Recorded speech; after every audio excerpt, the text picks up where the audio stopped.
It's February 20th, 2026, and right now, in the span of just 24 hours, India finds itself at the dead center of two massive global storms.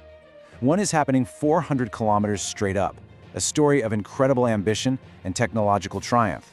But the other is brewing in the narrow, volatile waters of the Middle East, where one wrong move could literally set the global economy on fire. This is a tale of two choke points, and India is right in the middle of it all.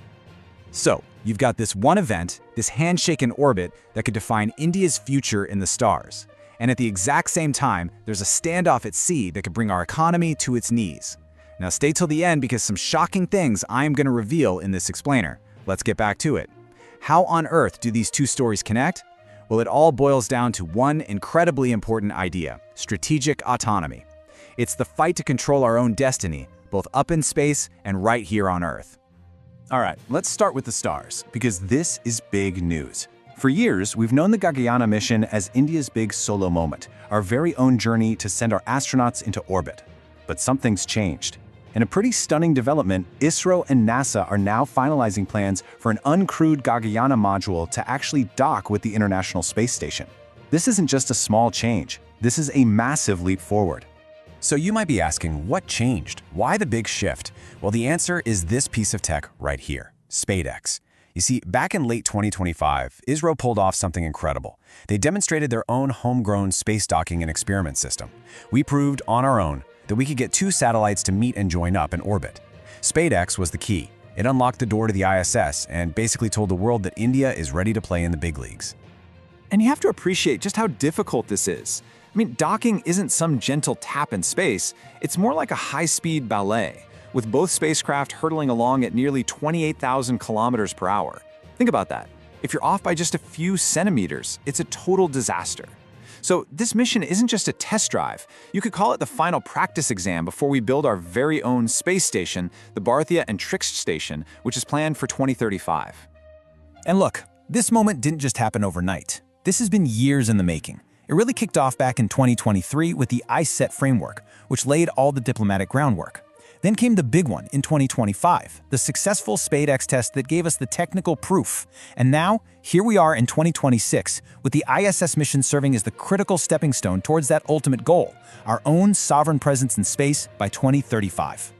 But, this mission, it's about so much more than just science and engineering.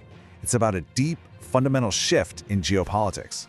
For decades, the United States was really protective of its sensitive space technology. So what gives? Why the sudden change of heart? Why has Washington all of a sudden thrown the doors wide open for India? Well, here's the bottom line. America needs India. It's that simple. Washington is looking at the growing China-Russia space alliance and realizing it needs strong, reliable, democratic partners to counterbalance it. And with our proven, famously cost-effective engineering and our massive talent pool, India is the perfect fit.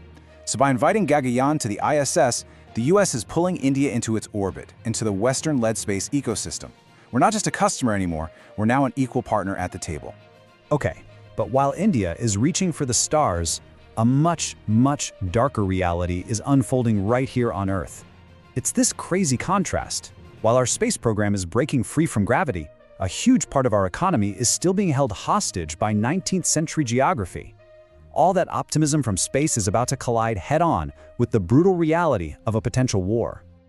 And this is what it's all about, the 33-kilometer problem.